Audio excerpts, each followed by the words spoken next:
Serbisyo Publiko. Aksyon Radio! Sa Bacolod, Aksyon Radio! Aksyon Radio!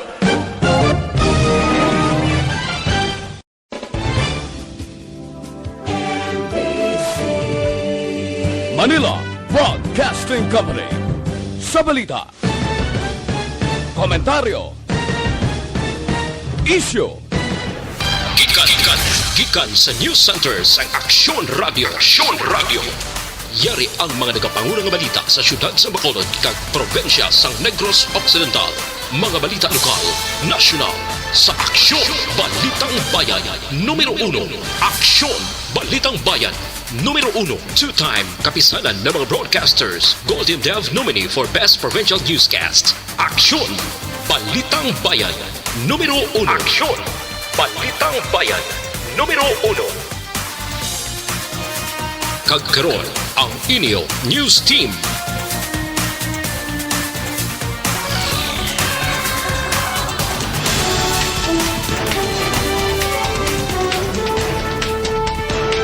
Sa ato nagapanguna ang mga Pangulong dinalan sa mga balita lokal, leader sa mga badyaw sa siyudad sa Sagay nga nagpadulong diri sa Bacolod nagpositibo sa COVID-19. Diocese of Bacolod, liwat magapadala sang sulat kay Mayor Bing angot sa pagpalipon sa curfew hour. Sa balita national, Food and Drug Administration gintugutan nga mag-issue sang emergency use authorization para sa COVID-19 drugs kag vaccines. DOH wala ginarekomendar ang face-to-face classes. Maayong aga Bacolod, maayong aga Bilogabahin sang Western Visayas. Karon nga la Huwebes, Disyembre 3, 2020. Ang inyong news team, Aksyon Eden Aboso. kag Aksyon Boy Duran. Ang mga balita lokal, pagkatapos lamang sini.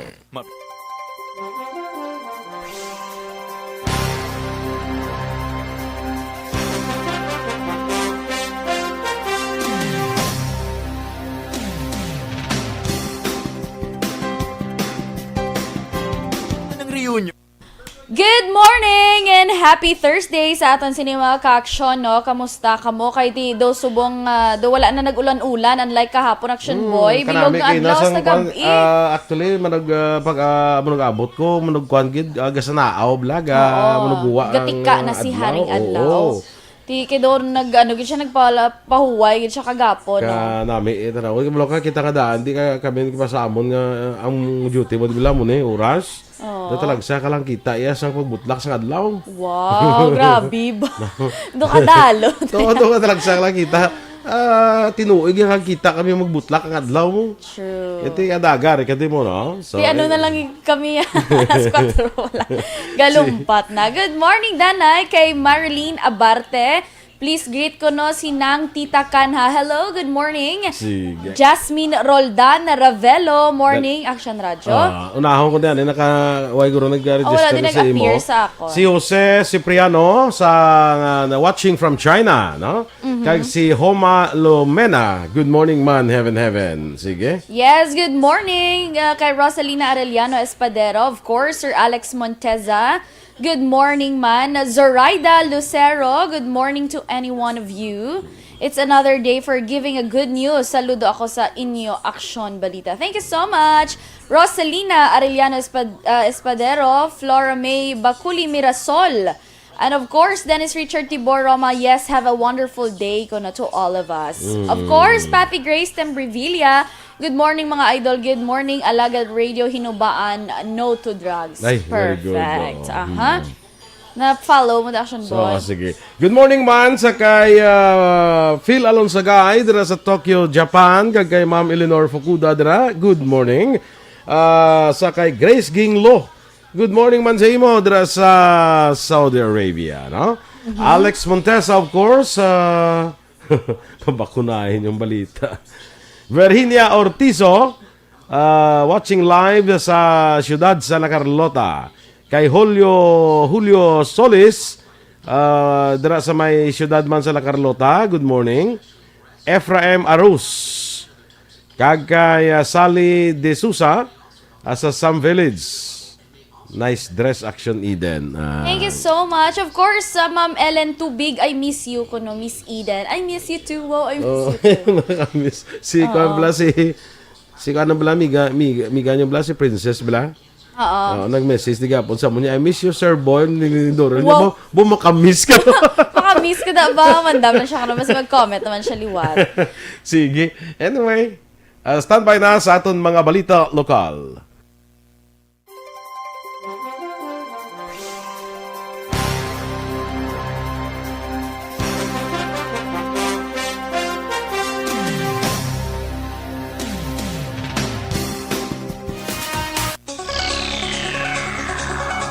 Aksyon Radio Philippines Standard Time, 7 minutos na kaligad sa tak ng alas 6. Detalya na sa mga balita lokal. Inkumpirmar ni Kapitan Edgardo Jose Maria Vasquez ang Barangay Tabaaw, Siyudad sa Sagay, nga nagpositibo sa COVID-19 ang leader sa grupo sa mga badyaw nga ilagin sa pupo. Sa interview sa Aksyon Firing Line, ginpahig ni Vasquez nga bilang inisyatibo sang lokal na gobyerno sa Siyudad sa Sagay, ginpakamaayo nga ipaidalom sa RT-PCR test ang 38 ka mga miyembro sang badyaw bangod plano nga papaulion sa ilang lugar. Suno kay Vasquez, Nobyembre 30 sang gin-swab test ang 38 ka mga badyaw. Kaya resulta sang ang leader amo pa lang ang nagwa nga positibo ini sa virus. Gindala na sa quarantine facility ang positibo nga leader kag tatlo sini ka miyembro sang pamilya. Samtang gindugan pa ni Vasquez nga antes swab test, nagkadto pa sa Bacolod ang leader nga among ginalantaw rason kung nga ang nagpositibo ini sa virus. Palayag pa ni Vasquez, ginako man sang leader nga nagpositibo nga nakagwa ini pakadto sa merkado kag sa siyudad sang Cadiz. Nagpakig-angot naman ng DSWD sa probinsya sa DSSD Bacolod angot sa mga badyaw nga makitaan karon sa Bacolod sa tuyo nga ini sila ang mapabalik sa ila sini nga mga lugar. Ginklaro ni DSSD Head Pasita Tero ini nga badyaw ang lain sa mga badyaw nga una nagin papauli sa Mindanao. Base sa impormasyon ni Tero, may kapin 93 ka mga badyaw sa syudad nga gikan sa syudad sang Victorias kag syudad sang Sagay. Sunod kay Tero, nag-coordinate na ang ilang nga counterpart sa probinsya para maproseso ang pagpauli sang sini nga mga badyaw sa Bacolod. Ginpatag ni Tero sa DSWD sa probinsya ang mga proseso nga ginhimo sang DSSD sang napapauli sa Bacolod ang mga badyaw sa Mindanao. We are really from Victorias and Sagay. Pwede maara, ito nga badyaw. So, sa una, nagpamangkot na sila sa ako na how I was able to send them home. Siyambal ko, nag-coordinate ako with OCD, nag-coordinate ako sa Bangsamoro, nag-coordinate ako sa kung CDN para makapuli, ninita kwarta, para i-plate sa ila. Si DSSD Head Pasita Tero. Samtang plano sa liwat ni Bishop Patricio Buzon sa Diocese sa Bacolod nga magpadala sa sulat kay Bacolod City Mayor Evilio Dia nga nagapakabay nga paliputon sa alas 3 sa kagahon ng curfew sa syudad. Suno kay Father Henry Donasco, ang Director sa Commission on Liturgy sa Diocese, kung hindi maprobahan sa alkalde kay sang sanggunian, ilay patuman ang guidelines ng italakay sa Catholic Bishops Conference of the Philippines sa din nagapalawig sang tubtubla 6 ang aga ang Misa de Gallo kay magapatigan man sang gabi nga misa umpisa Disyembre 15 tubtub 23. Dunga pa ni Donasco para sa kagahon nga misa, himuon ini las 4:30 sang aga kag las 6 sang aga samtang las 5:15 naman sang hapon ang simbang gabi. Naibaluan sa idalom sang Modified General Community Quarantine, ginapanugutan ang 50% nga seating capacity para sa mga religious activity. Samtang ginlimitahan sa 50% ang total sitting kag venue capacity sang mass gatherings kag mag-umpisa naman las 10 sang gabi tubtub las 3 ang kagahon ang curfew hour sa syudad sang Kabankalan. Ini ang nasaad sa Executive Order number 52-2020 nga gin-issue ni Mayor Pedro Zayco kag mangin epektibo umpisa Disyembre 1 tubtub 31. Nasaad man sa EO nga bukas sa gihapon ang National Highway sa syudad apang padayon nga siradong Provincial Border Control. Estrikto man nga ginaimplementar ang minimum health protocols pareho sa pagsuksok sang face mask, face shield kag pagpabilin sa social distancing. As of December 2, anom ang nagdugang nga bagong nga kaso sang COVID-19 sa Kabankalan, 14 ang bag-o nga naka-recover kag 79 ang aktibo nga kaso. Ginkumpirma naman ni Barangay Mansilingan punong barangay Boy Pico nga may pila ka balay sa Purok Encarnacion ang apektuhan sa pagbaha bangod sa pag-ulan kahapon nga adlaw. Ginpahag ni Pico nga may 14 na lamang sa karon ang nagapabilin sa JJ Gonzaga Elementary School Kagin pasiguro nga ginatagan na sang food packs, lakip ang pagmonitor agud masiguro nga ginasunod ang minimum health protocols. Paatag ni Pico, natabo ang pagbaha kasunod nga wala na sang lutsan ang tubig matapos nga ang lugar nga ginausoy sang tubig ang gintampukan na. Suno kay Pico matapos makal sa negosyante nga si Jerry sa lugar iya inigin pa kun iya ni o rason nga wala na sa alagyan ang tubig. Bangod sa among isyo, ginpahag ni Pico pangako na si C nga siya magagasto sa pagpahimo sa drainage nga alagyan sa tubig lapos sa drainage sang syudad. Ginaprubahan naman sang sangguniang panglunsod sa Bacolod ang 3 million pesos nga donasyon para sa mga biktima sang bagyo sa Luzon. Sa virtual session, unanimous nga ginaprubahan sang SP ang donasyon nga pagkakuhaon sa Quick Response Fund sang Bacolod City Disaster Risk Reduction Management Office sang 2020. Sunod kay Executive Assistant Jo Marie Vargas, Cluster Head sang CDRRMO, ang donasyon ay ipaagi sa League of Cities of the Philippines o kon LCP. Nagpasiguro si Vargas nga may nagkakaigo pa nga QRF Fund ang ila talatapan antes magtakop ang tuig 2020 sa tion nga may kalamidad nga mag-igo sa syudad. Samtang nagpungko na sumugod kahapon nga adlaw bilang bagong Regional Director sa Police Regional Office 6 si Police Brigadier General Rolando Miranda. Sa eksklusibong interview sa Aksyon Radio Bacolod kay Miranda, plano sining mapabakod pagid ang programa sang PNP labi na sa away kontra illegal nga droga kag kriminalidad. Lakip ang kampanya batok sa terorista nga grupo sang CBP, NPA, NDF. Prioridad man ni Miranda ang internal cleansing kag mandatory drug testing sa hanay sa mga kapulisan sa PRO6. Isa man sa mga programang ipatuman ni Miranda, amo ang away kontra COVID-19 para maproteksyonan ang pumuluyo, subong man pamilya kag kabuhi sang kapulisan. Nagapanawagan si Miranda sa pumuluyo nga suportahan kag padayon ang pagsalig sa kapulisan. Pero yung programa naman natin, hindi naman wala lamang na ibang personal na programa, kundi yung programa ng PNP. Ano po yung programa ng PNP, yung ating war on drugs, war on criminality, war on illegal gambling, war on corruption, and of course, the war on internal cleansing. Yung sa atin sa mga kapulisan, yung ating paglilinis ng hanay, so that we are fully aware na yung mga tao natin ay hindi nasasangkot sa anumang kailigalan. No? Si Police Regional Office 6 Commander, Police Brigadier General Rolando Miranda. Sa katapusan nga balita lokal, naglabot naman sa 19,965 ang kabilugan nga kaso sang COVID-19 sa Western Visayas matapos nadugangan sang 60 ka bag-o nga kaso. Sa report sa DOH 6 ang Negros Occidental ang munang-una sa may madamong nga bag-o nga kaso nga may 32, ginsundan sang Iloilo City nga may 15, Bacolod City nga may 6, Iloilo Province nga may 5, kag Capiz nga may 2. Samtang naglamot naman sa 17,575 ang kabilugan nga recoveries matapos nadugangan sang 83, kag 8 naman ang bag-o nga napatay nga nagdala sa kabilugan nga 562. Ang Western Visayas may 1,828 kaaktibo nga kaso sang COVID-19. Aksyon Radio Philippines Standard Time, las 6:14. Kag sa ato naman mga ka-aksyon.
Sige. Good morning sa kay ano naman, nakita mo din kay North Score Hindi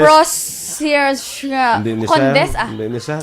Piso Condes Piso. Condes Piso Sa kay Ephraim Arus, galantaw ko di kada aga. Okay, good morning. Thank you. Sa kay Winston Gonzaga, good morning man. Susan Jaime Allen, kay Remia Garcia, One Ball Gallo sa Las Vegas, Nevada. Good morning. Good morning. Maninoy mo, hindi? Maninoy ko na siya. Maninoy Wala ka mo. balo ha? Oh my Gani, gosh. man. Mary Grace Arroyo, Gingging Arroyo, no? May Geraldine Taguan Treyes, parinti ko niya. Christian Monterde, may agaman sa imo. Sige, action and then? Ano? Action and Good action morning. ends mo. No? Good morning, Roderick Aungon. Morning sa inyo, Ocean Boy, kag Eden. Smiley Jones Aguilar Buenaventura. Good morning sa Familia Aguilar kag Buenaventura. God bless us all. Cesar Sikon. Shout out po gatanaw diri sa Pasig. Thank you so much. Jean Ignacio, pamati lang sila kuno sa Tabaw. Di lang Tabaw gani. Sa San Enrique? San Enrique. Alang mo na sa Banago? Basi, malay. May harap mo sa Banago. Oo, may ano gani, bala may San Carlos sa Pangasinan. Kag sa kwan sa Cebu? San Carlos University, lain din na yan. University Eskwelahan na mo. nila yan. De Guzman Lourdes, good morning. I'm here in Bulacan but I'm always watching at your station. Palihog, shout out sa family Caliado sa Barangay Agisan, Himamaylan City. Of course, Ma'am Kelly Jelly, good morning ko no. Stay safe everyone. Good job for covering last night's aksidente, Action Eden. Salamat ka pamati kagali ma'am. Greet niya lang kuno all Salvadorians of course kag si Mr. B-Boy Villasor of CMO Sectoral. Nalaktawan mo si Dimple Baquilar Mosquera. Shout out mo sa family Villaruel kag Mosquera family. Di ba to siya ni sa Grace? Sa Garis. Punong Garis. Punong Garis. Mama kadto ko da ha. Kadto ko da. May, okay. Antoinette Piliado, good morning man. Sa kay Judy Dunn. Sa Mayang Aga. Wait, kabalo kung din siya. Pero good job siya ni Ma'am Vanessa. Good job, Kay Judy. ara ka na. Kay ara ka na. Good job, Judy. Okay. Dito man yung si Basi kong neighbor to sila sa Minnesota. Basi, tapos ginakulit. Dapat tanan ta diraya. Kuhan ka to, pamati. Kuhan ka bila monitor ka ba sa Aksyon Radio para kabalo ka sa katabo to sa bakulod. True. Ang balasin ni Ma'am Vanessa nga Mayo. Good job, kay ara ka na. Aha. So, good morning, Judy Don. Okay do ka, no? Siya nga apelyido. Daw ka American. Ernesto Libas Oquendo Lacerna, watching from Boracay. Wow! Gusto ko pala Action Boy magpa-Boracay. Ay, ka pala Boracay, Boracay na Boracay liwat bala. Kay gali kay require sila RT-PCR swab test. Sige. Gayom ko din sang message bila ni One Ball. Manino ha? Si Maninoy. Maninoy mo One Ball. Oo, Maninoy, update ya lang kada kung anong mga sizes ko. Good morning, Danay. Mario Beneflor. Watching from Atsaya. Di nang Atsaya man. Way pa ko nakakadto. So, di na. Way pa ko nakakadto. Di way ko balo. Pero wala ka idea kung di na Why? siya dapet. Okay. Jimmy Diaz, good morning. Watching from Masbate, Melanie Garcia. Of course, Ma'am Vanessa Mayo. How do you do, Action Boy? And Miss Gorgeous, just checking in while traveling with my Filipino-American friends. Wow! Musta na yung COVID, ma'am? Doga travel ang kamo. Sige. Kay Leo Talaban, dira sa may La Castellana. Good morning. Good morning sa taga Barangay Manghanoy. Good morning. Sa La Castellana. Di nga na ito gani? Dira ko kay Melanie Garcia. Tapos na. Si Leonisa Elvan Buena. Just checking in. Sige. Dira ka na kay Leonisa Elvan Buena. Kita mo? Kay nalaktawan mo si Margie Sol. Oo, kay may siya, may special message siya kay. Okay.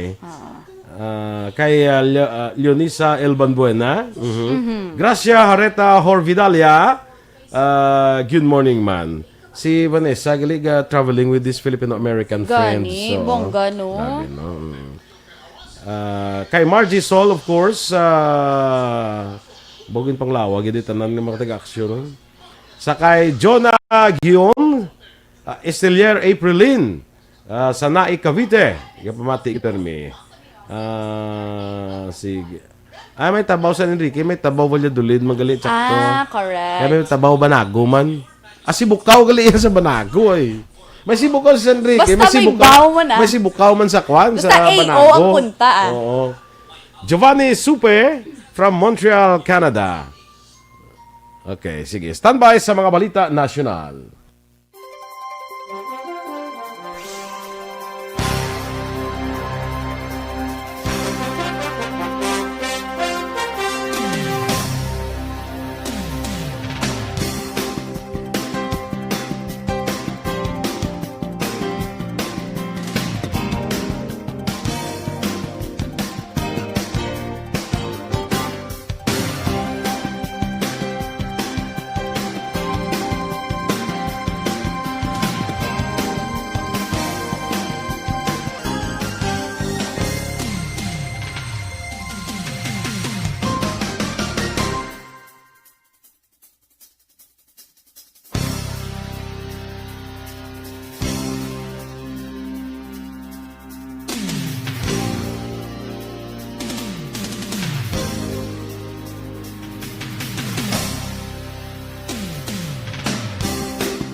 Aksyon Radio, Philippine Standard Time, las 6:24, detalye na sa aton mga balita lokal. Gintugutan na ni Presidente Rodrigo Duterte ang Food and Drug Administration nga mag-issue sang emergency use authorization para sa COVID-19 bulong kag bakuna. Si Duterte naghatag siya panugot pagi sa Executive Order 121 nga iyagin pirmahan sang Martes nga adlaw. Ang EUA magapanubo sa processing time para sa pag-aproba sang bakuna para sa local use halin sa 6 ka bulan pakadto sa 21 ka adlaw. Ang pag-issue sa executive order sa EUA ang pareho agin propose nanday Health Secretary Francisco Duque III kag Vaccine Czar Carlito Galvez Jr.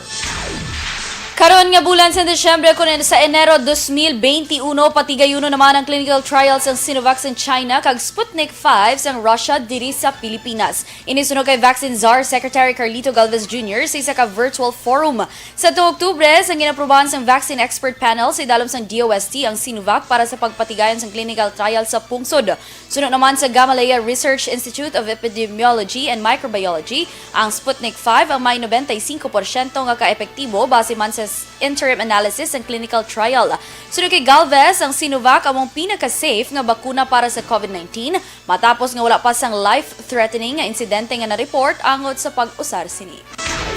Gina-identify na sa gobyerno nasyonal ang mga tikang kung paano makabulig ang local government units sa pagbakal sa COVID-19 vaccines. Sunod kay Vaccine Czar Secretary Carlito Galvez Jr., ang mga alkalde sa National Capital Region nagpabutyag na sa intensyon nga magbulig sa gobyerno nasyonal para sa COVID-19 vaccination program. Ang Pilipinas plano nga magbakal sa COVID-19 vaccine sa 4 ka pungsod. Inay ginalakipan sang Pfizer sang US, Sinovac sang China, Gamaleya sang Russia kag AstraZeneca sang United Kingdom. Ginpahag naman sa Department of Health nga wala sini ginarekomendar ang pagbalik sa face-to-face classes sa mga eskwelahan sa pungsod kasunod nga mayara pa sang aktibo nga mga kaso. Ini kasunod man sang panawagan nga magpatigayon sang physical classes sa mga lugar nga may manubo o kun wala na sang kaso sang COVID-19. Una ginpahag ni Health Secretary Francisco Duque III nga posible mapatuman ang face-to-face classes sa mga lugar nga wala na sang COVID-19 cases apang sa briefing sang DOH sang Miyerkules. Ginpahag sang Tiglikom nga ang mga key areas padayon nga naka-record sang bag-o nga kaso sang virus. Ginpahayag naman ni National Task Force Against COVID-19 Chief Implementer Carlito Galvez Jr. nga ang gobyerno mahimo tugutan ng face-to-face nga klase apang ipatuman sang case-to-case basis lang. Ginhimo ni Galvez ang pahayag pagkatapos niya ginusisa ang Our Lady of Fatima University sa Valenzuela City nga ginahimo ang pagbago sa campus agud makasunod sa COVID-19 protocols. Sunod kay Galvez, may third party nga mo ang mag-validate kung ginasunod ang minimum health standard. Dugang pa ni Galvez, pabor siya sa in-person classes para sa medical courses. Bangod kung kasunod, mayara ini sa ginatawag nga experiential learning o kung face-to-face. Sa iban pa nga balita national, wala pa sang pinal nga desisyon angot sa pagtugot sa mga menor de edad nga magbisita sa malls kasunod nga ang National Capital Region nakapaydalom sa General Community Quarantine. Sunod kay Interior Secretary Eduardo Anyo, ang mga alkalde sa Metro Manila ginatalakay pa ang nasambit nga topiko. Dugang pa ni Anyo makigsapol pa mga alkalde sa Philippine Pediatric Society para magadiskusyonan ang among nga problema. Sa press briefing, inpahay ni Metropolitan Manila Development Authority General Manager Jojo Garcia nga nagsugot na ang mga alkalde sa NCR kag sa iban nga mga lugar nga magpangayo sang advice sa mga eksperto. Naglamot na sa 434,357 ang kabilugan nga kaso ng COVID-19 sa Pilipinas matapos ginanunsyo ng Department of Health ang 1,438 kabago nga infections sa din 11 ka laboratorio ang napaslawan nga magpasa ng report sa gintalanang nga oras. Nanguna ang siyudad ng Davao sa may manamo nga bago nga kaso nga may 142, ginsundan sa Laguna nga may 89, Quezon City nga may 80, Manila nga may 63 kag Pampanga nga may 58. Ang kabilugan nga recoveries nagdangat naman sa 399,005 matapos nga 232 ka pasyente ang naka-recover kag nasaka naman sa 8,436 ang death toll matapos nga may 18 ka bag-o nga mga napatay. Sa katapusan nga balita national, ginpahayag naman ni Senate Minority Leader Franklin Drilon sa Public Attorney's Office nga gamito ng pondo sa pag-hire sang dugang nga mga abogado agud mag-assist sa mga indigent Filipinos sa baylo nga mag-operate sang Forensic Laboratory Division. Ang PAO nagaprotesta sa provision sa 2021 nga budget bill nga nagapauntat sa operasyon sang Forensic Laboratory. Sunod sa PAO, ang provision isa ka illegal kag makaepekto sa serbisyo sa madamo nga kliyente. Apang patag ni Drilon, ang operasyon sang laboratory nagadoble sa pareho nga trabaho nga ginahimo sa Philippine National Police kag National Bureau of Investigation. Inyo ginamatian ang aton mga balita diri sa Aksyon, Balitang Bayan Numero 1. Standby na sa Aksyon Report, second portion. Upod ka Aksyon, Fred Salanga. Balikay kita sa aton dugang nga mga balita sa Aksyon Balita Morning Edition. Upod yapon sa inyong news team. Aksyon Eden Aboso. Kag Aksyon Boy Duran. Una sa balita, una sa Aksyon. Sa Bacolod Aksyon Radio. Aksyon Radio.